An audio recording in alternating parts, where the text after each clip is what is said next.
Hi hello guys welcome back to Aadya colourful. ನಾನು Suma. Friends, ಇವತ್ತಿನ ವಿಡಿಯೋದಲ್ಲಿ ಒಂದು ಈವ್ನಿಂಗ್ ಸ್ನ್ಯಾಕ್ಸ್ ರೆಸಿಪಿನ ನಿಮ್ಮ ಜೊತೆ ಶೇರ್ ಮಾಡ್ತಾ ಇದ್ದೀನಿ. ಒಮ್ಮೆ 1 ಕಪ್ ಗೋಧಿ ಹಿಟ್ಟಿನಿಂದ ದುಬಾರಿ ಬೆಲೆಯ ಸ್ನ್ಯಾಕ್ಸನ್ನು ಮನೆಯಲ್ಲೇ ತಯಾರಿಸಿ ಎಲ್ಲರೂ ತುಂಬಾ ಇಷ್ಟಪಟ್ಟು ತಿಂತಾರೆ. ತುಂಬಾ ಟೇಸ್ಟಿಯಾಗಿರುತ್ತೆ, ಹಾಗೆ ಈಸಿಯಾಗಿ ಮಾಡುವಂತಹ ಒಂದು ಸ್ನ್ಯಾಕ್ಸ್ ರೆಸಿಪಿ. ಈ ಒಂದು ಸ್ನ್ಯಾಕ್ಸ್ ಮಾಡೋದಕ್ಕೆ ಮೊದಲನೇದಾಗಿ ಒಂದು ಬೌಲಿಗೆ ನಾನು ಇಲ್ಲಿ 1 ಕಪ್ ಮೆಜರ್ಮೆಂಟಲ್ಲಿ ನಾವು ಇಲ್ಲಿ 2 ಕಪ್ ಆಗುವಷ್ಟು ನಾನು ಗೋಧಿ ಹಿಟ್ಟನ್ನು ತಗೊಳ್ತಾ ಇದ್ದೀನಿ.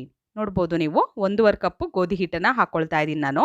ಸೊ ನೀವು ಜಾಸ್ತಿ ಕ್ವಾಂಟಿಟಿಯಲ್ಲಿ ಮಾಡೋದಾದರೆ ಜಾಸ್ತಿ ಹಿಟ್ಟನ್ನು ಉಪಯೋಗಿಸ್ಬೇಕಾಗುತ್ತೆ. ಸೊ 1 ಕಪ್ ಗೋಧಿ ಹಿಟ್ಟಲ್ಲಿ ರುಚಿಯಾಗಿರುವಂಥ ಒಂದು ಸ್ನ್ಯಾಕ್ಸನ್ನು ತಯಾರಿಸುವಂಥ ವಿಧಾನವನ್ನು ತಿಳಿಸ್ಕೊಡ್ತಾ ಇದ್ದೀನಿ. ತುಂಬಾ ಈಸಿಯಾಗಿ ಟೇಸ್ಟಿಯಾಗಿ ಮಾಡ್ಕೊಳ್ಳಿ. ನಂತರ ಈಗ ರುಚಿಗೆ ತಕ್ಕಷ್ಟು ಉಪ್ಪನ್ನು ಕೂಡ ನಾನು ಸೇರಿಸ್ಕೊಳ್ತಾ ಇದ್ದೀನಿ. ಸೊ ಫ್ರೆಂಡ್ಸ್, ನೀವೆಲ್ಲರೂ ಫಸ್ಟ್ ಟೈಮ್ ನನ್ನ ಚಾನಲ್ಗೆ ವಿಸಿಟ್ ಮಾಡಿದರೆ ಪ್ಲೀಸ್ ನನ್ನ ಚಾನಲ್ನ ಸಬ್ಸ್ಕ್ರೈಬ್ ಮಾಡ್ಕೊಳ್ಳಿ, ಹಾಗೆ ಲೈಕ್ ಮಾಡಿ ಮತ್ತು ಶೇರ್ ಮಾಡಿ. ಈಗ ಇದಕ್ಕೆ 2 ಟೇಬಲ್ ಸ್ಪೂನ್ ಆಗುವಷ್ಟು ನಾನು ಬಿಸಿ ಎಣ್ಣೆಯನ್ನು ಹಾಕ್ಕೊಳ್ತಾ ಇದ್ದೀನಿ. ಎಣ್ಣೆ ಅಥವಾ ತುಪ್ಪ ಯಾವುದನ್ನು ಬೇಕಿದ್ರೂ ನೀವು ಹಾಕ್ಕೊಳ್ಬೋದು, ಅಥವಾ ದಾಲ್ಡಾ ಹಾಕ್ಕೊಳ್ತೀವಿ ಅಂದರೂ ಅದನ್ನು ಕೂಡ ಬಿಸಿ ಮಾಡಿ ಹಾಕ್ಕೊಳ್ಬೋದು ಫ್ರೆಂಡ್ಸ್. ಈಗ ನೀಟಾಗಿ ಫಸ್ಟು ಮಿಕ್ಸ್ ಮಾಡ್ಕೊಳ್ತಾ ಇದ್ದೀನಿ. ಬಿಸಿ ಎಣ್ಣೆನ ಹಾಕಿದ ನಂತರ ನಾನು ಚೆನ್ನಾಗಿ ಇದನ್ನು ಮಿಕ್ಸ್ ಮಾಡ್ಕೊಳ್ಳೋಣ. ನೋಡಿ, ನಂತರ ನಾನು ಸ್ವಲ್ಪನೇ ನೀರನ್ನು ಹಾಕ್ಕೊಳ್ತಾ ಹಿಟ್ಟನ್ನು ಕಲಿಸ್ಕೊಳ್ತೀನಿ. ಸ್ವಲ್ಪ ನೀರನ್ನು ಹಾಕ್ಕೊಳ್ಳೋಣ. ಜಾಸ್ತಿ ಒಂದೇ ಸಲ ನೀರನ್ನು ಹಾಕೋದ್ರಿಂದ ಹಿಟ್ಟು ತೆಳ್ಳಗಾಗೋ ಚಾನ್ಸಸ್ ಇರುತ್ತೆ, ಹಾಗಾಗಿ ಸ್ವಲ್ಪ ನೀರನ್ನು ಹಾಕ್ಕೊಳ್ಳೋಣ. ಈಗ ನೋಡಿ, ನಾನು ಸ್ವಲ್ಪ ನೀರನ್ನು ಹಾಕ್ಕೊಳ್ತಾ ಕಲಿಸ್ಕೊಳ್ತಾ ಇದ್ದೀನಿ. ನಾವು ಚಪಾತಿ ಹಿಟ್ಟಿನ ಹದಕ್ಕೆ ಈ ಒಂದು ಹಿಟ್ಟನ್ನು ಕಲಿಸ್ಕೋಬೇಕಾಗುತ್ತೆ. ನೀವು ಗೋಧಿ ಹಿಟ್ಟು ಬೇಡ, ನಮಗೆ ಮೈದಾ ಹಿಟ್ಟಲ್ಲಿ ಮಾಡ್ಕೊಳ್ತೀವಿ ಅಂದರೆ ಸೊ ಖಂಡಿತ ಮೈದಾ ಹಿಟ್ಟನ್ನು ಉಪಯೋಗಿಸಿ. ಅದಕ್ಕೆ ಚಿರೋಟಿ ರವೆ ಕೂಡ ಹಾಕ್ಕೊಂಡು ನೀವು ಈ ಒಂದು ಸ್ನ್ಯಾಕ್ಸನ್ನು ಮಾಡ್ಬೋದು. ಅಥವಾ ಬರೀ ಗೋಧಿ ಹಿಟ್ಟಲ್ಲೇ ಮಾಡ್ತೀವಿ ಅಂದರೆ ಗೋಧಿ ಹಿಟ್ಟಲ್ಲೂ ಕೂಡ ಮಾಡ್ಬೋದು. ಅಥವಾ ಗೋಧಿ ಹಿಟ್ಟು ಮತ್ತು ಮೈದಾ ಎರಡನ್ನೂ ಉಪಯೋಗಿಸಿ ಮಾಡ್ತೀವಿ ಅಂದರೆ 1 ಕಪ್ ಗೋಧಿ ಹಿಟ್ಟು ತೊಗೊಂಡ್ರೆ ಒಂದು 1/4 ಕಪ್ ಆಗೋಷ್ಟು ಮೈದಾ ತೊಗೋಬೋದು. ಅಥವಾ 1 ಕಪ್ ಮೈದಾ ತೊಗೊಂಡು 1/4 ಕಪ್ ಅಥವಾ ಅರ್ಧ ಕಪ್ ಗೋಧಿ ಹಿಟ್ಟನ್ನು ಹಾಕ್ಕೊಳ್ಬೋದು. ಓಕೆ, ನಂತರ ಒಂದು ಮಿಕ್ಸಿ ಜಾರ್ ತೊಗೊಂಡಿದ್ದೀನಿ. ಮಿಕ್ಸಿ ಜಾರ್ಗೆ ನಾನು 1-2 ಹಸಿರು ಮೆಣಸಿನ್ಕಾಯಿ ಮತ್ತು ಸ್ವಲ್ಪ ಕೊತ್ತಂಬರಿ ಸೊಪ್ಪನ್ನು ಹಾಕ್ಕೊಂಡಿದ್ದೀನಿ. ನಂತರ ಒಂದು ಅರ್ಧ ಸ್ಪೂನ್ ಆಗುವಷ್ಟು ಶುಂಠಿ ಬೆಳ್ಳುಳ್ಳಿ ಪೇಸ್ಟನ್ನು ಹಾಕ್ಕೊಳ್ತಾ ಇದ್ದೀನಿ. ಇದಕ್ಕೆ ಸ್ವಲ್ಪ ನೀರನ್ನು ಹಾಕ್ಕೊಂಡು ನಾವು ಇದನ್ನು ಗ್ರೈಂಡ್ ಮಾಡ್ಕೊಂಬರೋಣ, ನುಣ್ಣಗೆ ರುಬ್ಕೊಂಬರ್ಬೇಕಾಗತ್ತೆ. ನಂತರ ಒಂದು ಪ್ಯಾನ್ ತೊಗೊಂಡಿದ್ದೀನಿ. ಇದಕ್ಕೆ 2 ಟೇಬಲ್ ಸ್ಪೂನ್ ಆಯಿಲ್ ಹಾಕ್ಕೊಳ್ಳೋಣ. ಅಡುಗೆ ಎಣ್ಣೆನ ಹಾಕ್ಕೊಳ್ತಾ ಇದ್ದೀನಿ, 2 ಟೇಬಲ್ ಸ್ಪೂನ್ ಆಗುವಷ್ಟು. ನಂತರ ನಾವು ಇದಕ್ಕೆ ಸ್ವಲ್ಪ ಸೋಂಪನ್ನು ಹಾಕ್ಕೊಳ್ತೀನಿ ನಾನು. ತುಂಬಾ ಈಸಿಯಾಗಿ ಮಾಡುವಂಥ ಸ್ನ್ಯಾಕ್ಸು. ಮಕ್ಕಳು ಈಗ ಮನೆಯಲ್ಲೇ ಇರ್ತಾರೆ, ಖಂಡಿತ ಏನಾದರೂ ಸಂಜೆ ಹೊತ್ತು ಸ್ನ್ಯಾಕ್ಸ್ ಮಾಡಬೇಕು ಅಂದಾಗ ನೀವು ರುಚಿಯಾಗಿರುವಂತಹ ದಿಢೀರಾಗಿರುವಂಥ ಒಂದು ಸ್ನ್ಯಾಕ್ಸನ್ನು ಮಾಡ್ಕೊಳ್ಬೋದು. ನೋಡಿ, ಈಗ ನಾನು ಸ್ವಲ್ಪ ಸೋಂಪನ್ನು ಹಾಕ್ಕೊಂಡಿದ್ದೀನಿ. ನಂತರ ಒಂದು ಅರ್ಧ ಸ್ಪೂನ್ ಆಗೋಷ್ಟು ಜೀರಿಗೆ ಕೂಡ ಹಾಕ್ಕೊಳ್ತಾ ಇದ್ದೀನಿ. ಇದಕ್ಕೆ ಸೋಂಪು ಇದ್ದರೆ ಉಪಯೋಗಿಸಿ, ಇಲ್ಲ ಅಂತಂದರೆ ಸ್ಕಿಪ್ ಮಾಡಿ. ಜೀರಿಗೆ ಹಾಕ್ಕೊಳ್ಳಿ. ನಂತರ ಸ್ವಲ್ಪ ನಾನು ಸಾಸಿವೆ ಕೂಡ ಹಾಕ್ಕೊಳ್ತಾ ಇದ್ದೀನಿ. ನಂತರ ಇದನ್ನು ಸ್ವಲ್ಪ ಸಿಡಿಯೋದಕ್ಕೆ ಬಿಡೋಣ. ಸಾಸಿವೆ ಜೀರಿಗೆ ಎಲ್ಲ ಸಿಡಿದ ನಂತರ ನಾವು ಇದಕ್ಕೆ 2 ಸ್ಪೂನ್ ಆಗೋಷ್ಟು ಕಡಲೆ ಹಿಟ್ಟನ್ನು ಹಾಕ್ಕೊಳ್ತೇವೆ. ನಾವು ಬೋಂಡ ಬಜ್ಜಿಗೆ ಉಪಯೋಗಿಸ್ತೀವಲ್ಲ, ಅದೇ ಕಡಲೆ ಹಿಟ್ಟನ್ನು ನಾನು ಹಾಕ್ಕೊಳ್ತಾ ಇದ್ದೀನಿ, 2 ಸ್ಪೂನ್ ಆಗುವಷ್ಟು, ಜಾಸ್ತಿ ಬೇಡ. ನಂತರ ಇದಕ್ಕೆ ಸ್ವಲ್ಪ ಅಡುಗೆ ಅರಿಶಿನ ಹಾಕ್ಕೊಳ್ಳೋಣ. ಒಂದು ಪಿಂಚಷ್ಟು ಹಾಕ್ಕೊಂಡಿದ್ದೀನಿ. ಬೇಕು ಅಂದರೆ ಉಪಯೋಗಿಸಿ, ಅಥವಾ ಬೇಡ ಅಂದರೆ ಸ್ಕಿಪ್ ಮಾಡ್ಬೋದು ನೀವು.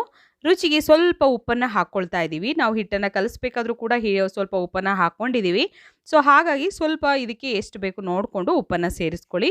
ನಂತರ ಒಂದು ಅರ್ಧ ಸ್ಪೂನ್ ಆಗೋಷ್ಟು ಅಚ್ಕಾರದ ಪುಡಿನ ಹಾಕ್ಕೊಳ್ತಾ ಇದ್ದೀನಿ. ಕಾಶ್ಮೀರ್ ರೆಡ್ ಚಿಲ್ಲಿ ಪೌಡರ್ನ ನಾನು ಉಪಯೋಗಿಸ್ತಾ ಇರೋದು.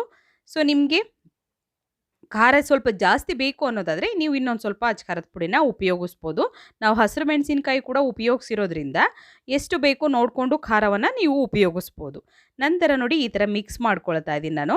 ನೀಟಾಗಿ 1-2 ಸೆಕೆಂಡ್ಸ್ ಆಗಲಿ ಇದನ್ನು ಹೀಗೆ ನಾವು ಮಿಕ್ಸ್ ಮಾಡ್ತಾ ಫ್ರೈ ಮಾಡ್ಕೊಳ್ಳೋಣ.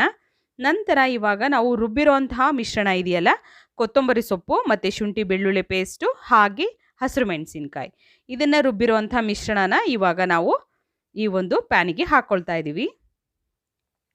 ಈಗ ಹಾಕಿದ ನಂತರ ಇದನ್ನು ಕೂಡ ಚೆನ್ನಾಗಿ ಮಿಕ್ಸ್ ಮಾಡ್ಕೊಳ್ಳೋಣ.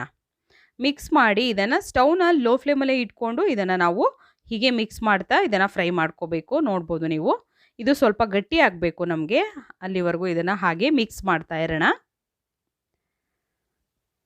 ಒಮ್ಮೆ 1 ಕಪ್ ಗೋಧಿ ಹಿಟ್ಟಿನಿಂದ ದುಬಾರಿ ಬೆಲೆಯ ಸ್ನ್ಯಾಕ್ಸ್ ಖಂಡಿತ ನೀವು ದುಡ್ಡು ಕೊಟ್ಟು ಜಾಸ್ತಿ ದುಡ್ಡು ಕೊಟ್ಟು ಆಚೆ ಕಡೆ ತಿಂತೀರಾ ಈ ಒಂದು ಸ್ನ್ಯಾಕ್ಸನ್ನು. ಅದನ್ನು ನೀವು ಮನೆಯಲ್ಲೇ ತಯಾರಿಸಿ ಎಲ್ಲರೂ ಕೂಡ ತುಂಬಾ ಇಷ್ಟಪಟ್ಟು ಖಂಡಿತವಾಗ್ಲೂ ತಿಂತಾರೆ. ನೋಡ್ಬೋದು ಇಷ್ಟು ಗಟ್ಟಿ ಆಗಬೇಕು ನಮಗೆ. ಹೀಗಾಗಬೇಕು. ಇದನ್ನು ಸ್ವಲ್ಪ ಈ ಥರ ಮಾಡಿ ಮಾಡಿ ನಾವು ಚೆನ್ನಾಗಿ ಇದನ್ನು ಬೇಯಿಸ್ಕೊಂಡ್ರೆ, ಹಾಗೆ ಫ್ರೈ ಮಾಡಿಕೊಂಡ್ರೆ ನೋಡಿ ಈ ರೀತಿ ಕಲರ್ ಚೇಂಜ್ ಆಗುತ್ತೆ. ಕಲರ್ ಚೇಂಜ್ ಆದ ನಂತರ ಬೇಯಿಸಿರೋ ಅಂತಹ ಆಲೂಗೆಡ್ಡೆನ ನಾವು ಹಾಕ್ಕೊಳ್ಳೋಣ. ಇಲ್ಲಿ ನಾನು ಒಂದು ಆಲೂಗೆಡ್ಡೆ ದಪ್ಪ ಇರೋವಂಥ ಒಂದು ಆಲೂಗೆಡ್ಡೆನ ಬೇಯಿಸಿ ಮ್ಯಾಶ್ ಮಾಡಿ ಅದನ್ನು ಹಾಕ್ಕೊಳ್ತಾ ಇದ್ದೀನಿ. ಈಗ ಈ ರೀತಿ ನಾವು ಮಿಕ್ಸ್ ಮಾಡ್ಕೊಳ್ಳೋಣ. ಇದರಲ್ಲಿ ನೀಟಾಗಿ ಮಿಕ್ಸ್ ಆಗಬೇಕು. ಹೀಗೆ ನೋಡಿದ್ರಲ್ಲ, ಈ ರೀತಿ ಮಿಕ್ಸ್ ಆಗಬೇಕು. ಸಮೋಸ, ಕಚೋರಿ ಎಲ್ಲ ತಿಂದಿರ್ತೀರ, ಅದೇ ರೀತಿ ರುಚಿಯಾಗಿರೋವಂಥ ಒಂದು ಸ್ನ್ಯಾಕ್ಸ್ ಇದು. ಖಂಡಿತವಾಗ್ಲೂ ಮನೆಯಲ್ಲಿ ಒಂದು ಸಲ ತಯಾರಿಸಿ, ಜಾಸ್ತಿ ಇಂಗ್ರೀಡಿಯೆಂಟ್ಸ್ ಬೇಕಾಗೋದಿಲ್ಲ. ತುಂಬಾ ಕಮ್ಮಿ ಇಂಗ್ರೀಡಿಯೆಂಟ್ಸ್ನ ಉಪಯೋಗಿಸಿ ಮಾಡುವಂತಹ ರುಚಿಯಾದ ದಿಢೀರ್ ಸ್ನ್ಯಾಕ್ಸ್ ಇದು. ಸೊ ಈಗ ಇದಕ್ಕೆ ಒಂದು ಈರುಳ್ಳಿನ ಸಣ್ಣದಾಗಿ ಕಟ್ ಮಾಡಿ ಹಾಕ್ಕೊಂಡಿದ್ದೀನಿ. ನೋಡಿದ್ರಲ್ಲ, ಒಂದು ಈರುಳ್ಳಿ ಮತ್ತು ಸ್ವಲ್ಪ ಕೊತ್ತಂಬರಿ ಸೊಪ್ಪು ಇಷ್ಟನ್ನು ಹಾಕಿ ಮಿಕ್ಸ್ ಮಾಡಿ ನೀಟಾಗಿ ನಾನು ಅದನ್ನು 1 ಸೆಕೆಂಡ್ವರೆಗೂ ನೀಟಾಗಿ ಮಿಕ್ಸ್ ಮಾಡಿ ನಂತರ ಒಂದು ಬೌಲಿಗೆ ತೆಗೆದಿಟ್ಕೊಂಡಿದ್ದೀನಿ. ಸ್ವಲ್ಪ ತಣ್ಣಗಾಗಲಿ ಅಂತ ಅಷ್ಟೇ. ತಣ್ಣಗಾದ ನಂತರ ಈ ರೀತಿ ನಾವು ಉಂಡೆಯನ್ನು ಮಾಡ್ಕೋಬೇಕು. ನೋಡಿ, ಚಿಕ್ಕ ಚಿಕ್ಕ ಉಂಡೆಗಳನ್ನಾಗಿ ನಾನು ಮಾಡ್ಕೊಳ್ತಾ ಇದ್ದೀನಿ. ಈ ರೀತಿ ನಾನು ಉಂಡೆಗಳನ್ನು ಫಸ್ಟು ರೆಡಿ ಮಾಡಿ ಇಟ್ಕೊಳ್ತಾ ಇದ್ದೀನಿ.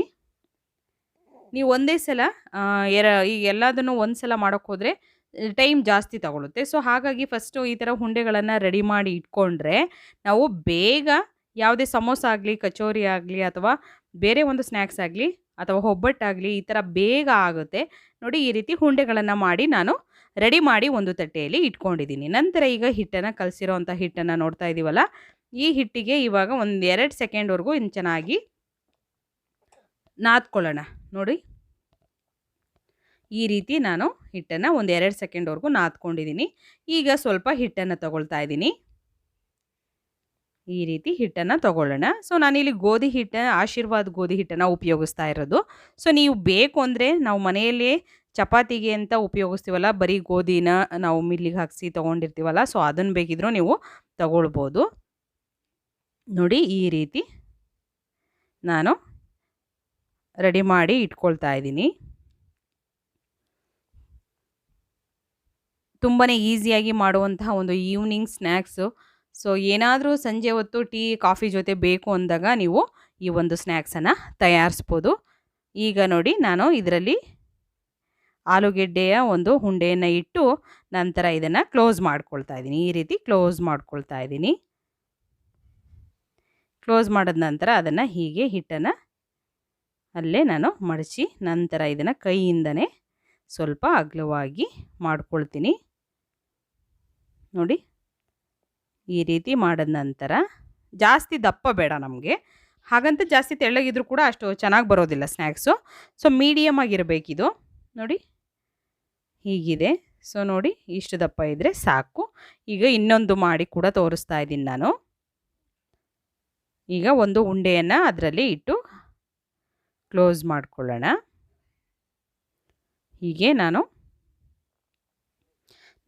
ಸುಮಾರು ಈವ್ನಿಂಗ್ ಸ್ನ್ಯಾಕ್ಸ್ ರೆಸಿಪಿನ ಶೇರ್ ಮಾಡಿದ್ದೀನಿ ಫ್ರೆಂಡ್ಸ್. ದಯವಿಟ್ಟು ಯಾರಾದರೂ ನೋಡಿಲ್ಲ ಅಂದರೆ ಚಾನಲಲ್ಲಿದೆ, ಚೆಕ್ ಮಾಡಿ.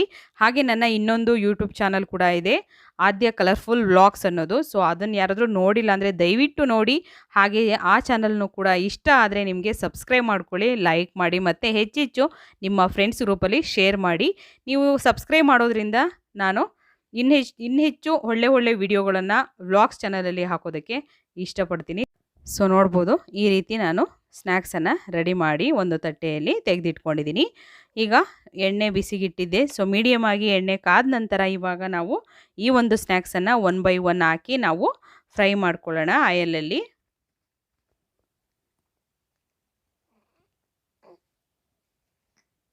ನೋಡಿ, ಈ ರೀತಿ ನಾನು ಸ್ವಲ್ಪ ದೂರನೇ ಹಾಕಿ ಇದನ್ನು ಫ್ರೈ ಮಾಡ್ಕೊಳ್ಳೋದು. ಇದೇನು ಅಂಟ್ಕೊಳ್ಳೋದಿಲ್ಲ, ಆದರೂ ಸ್ವಲ್ಪ ದೂರ ಇಟ್ಟು ನಾವು ಇದನ್ನು ಫ್ರೈ ಮಾಡ್ಕೊಳ್ಳೋಣ ಆಯಿಲಲ್ಲಿ. ಕಲರ್ ಚೇಂಜ್ ಆಗಬೇಕು ನಮಗೆ. ಸೊ ಈಗ ಫಸ್ಟಿಗೆ ಒಂದು ಸೈಡು 1-2 ಸೆಕೆಂಡ್ಸ್ ಆದಮೇಲೆ ನಾನು ಮತ್ತೆ ಇದನ್ನು ಟರ್ನ್ ಮಾಡ್ಕೊಳ್ತಾ ಇದ್ದೀನಿ. ನೋಡ್ಬೋದು, 2 ಸೆಕೆಂಡ್ ಆದ ನಂತರ ಟರ್ನ್ ಮಾಡ್ತಾ ಇದ್ದೀನಿ. ನಂತರ ಮತ್ತೆ ಒಂದು 2 ಸೆಕೆಂಡ್ಸು ಇನ್ನೊಂದು ಸೈಡ್ ಬೇಯಿಸ್ಕೊಳ್ಳೋಣ ಇದನ್ನು. ನೋಡಿ ಈ ರೀತಿ ನಾನು ಇದನ್ನು ಎಣ್ಣೆಯಲ್ಲಿ ನಂತರ ಮತ್ತೆ ಒಂದು 2 ನಿಮಿಷ ಆದ ನಂತರ 2 ಸೆಕೆಂಡ್ ಆದ ನಂತರ ಮತ್ತೆ ಟರ್ನ್ ಮಾಡಿ 1 ನಿಮಿಷ ಅಥವಾ 2 ನಿಮಿಷ ಮತ್ತೆ ಫ್ರೈ ಮಾಡ್ಕೊಳ್ಳಿ. ಯಾಕೆಂದರೆ ಫಸ್ಟಿಗೆ ಹಾಕಿದಾಗ ನಾವು ಎಣ್ಣೆ ಜಾಸ್ತಿ ಬಿಸಿಯಾಗಿರುತ್ತೆ. ನಾವು ಜಾಸ್ತಿ ಹೊತ್ತು ಬಿಟ್ಟರೆ ಕಲರ್ ಒಂದೇ ಸಲ ಚೇಂಜ್ ಆಗಿಬಿಡುತ್ತೆ ಮತ್ತು ಒಳಗಡೆ ಬೆಂದಿರೋದಿಲ್ಲ, ಕ್ರಿಸ್ಪಿಯಾಗಿ ಇರೋದಿಲ್ಲ. ಸೊ ಹಾಗಾಗಿ ನಾನು ಒಂದು 2 ಸೆಕೆಂಡ್ ಆದ ನಂತರನೇ ತೆಗೆದು ಮತ್ತೆ ಇದನ್ನು ಟರ್ನ್ ಮಾಡಿ 2 ಸೈಡು ಬೇಯಿಸ್ಕೊಳ್ತಾ ಇದ್ದೀನಿ. ಈಗ ನೋಡಿ ಕಲರ್ ಕೂಡ ಚೇಂಜ್ ಆಗಿದೆ, ತುಂಬಾ ಚೆನ್ನಾಗಿ ಬಂದಿದೆ. ಸೊ ಈಗ ಇದನ್ನು ಒಂದು ಟಿಶ್ಯೂ ಪೇಪರ್ ಮೇಲೆ ನಾವು ತೆಗೆದಿಟ್ಕೊಳ್ಳೋಣ. ನೋಡಿ, ನೀವು ಮನೆಯಲ್ಲೇ ಎಷ್ಟು ಬಾರಿ ಸಮೋಸ ಕಚೋರಿ ಮಾಡಿದರೂ ಕೂಡ ಈ ರೀತಿಯಾಗಿ ಒಂದು ರುಚಿಯಾಗಿರುವಂತಹ ಸಮೋಸ ಅಥವಾ ಕಚೋರಿನ ಒಂದ್ಸಲ ತಯಾರಿಸಿ ತುಂಬಾ ಈಸಿಯಾಗಿ ಮಾಡುವಂತಹ ಈ ಒಂದು ದುಬಾರಿ ಬೆಲೆಯ ಸ್ನ್ಯಾಕ್ಸ್ ಮನೆಯಲ್ಲಿ ತಯಾರಿಸಿ ಎಲ್ಲರೂ ಕೂಡ ತುಂಬಾ ಇಷ್ಟಪಟ್ಟು ತಿಂತಾರೆ. ಓಕೆ, ಸೊ ಈಗ ಒಂದು ತಟ್ಟೆಗೆ ಇದನ್ನು ಸರ್ವ್ ಮಾಡ್ಕೊಳ್ತಾ ಇದ್ದೀನಿ.